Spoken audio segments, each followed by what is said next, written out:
跟住咧就係我最期待嘅芝麻糊啦。同樣一啖擺落口，我同阿茄汁咧都覺得有啲失望啊。大家好，我係樂蘇，今日嚟到太子呢度咧，想介紹一間咧專食黑芝麻甜品嘅一間鋪頭啊。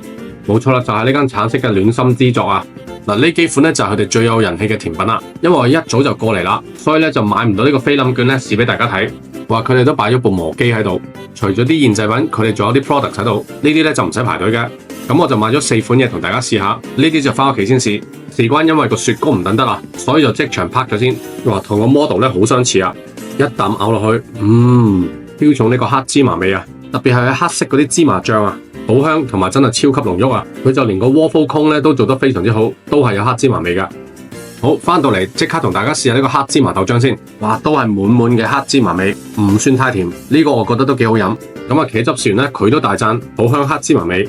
跟住我哋就試過布甸同埋芝麻糊啦。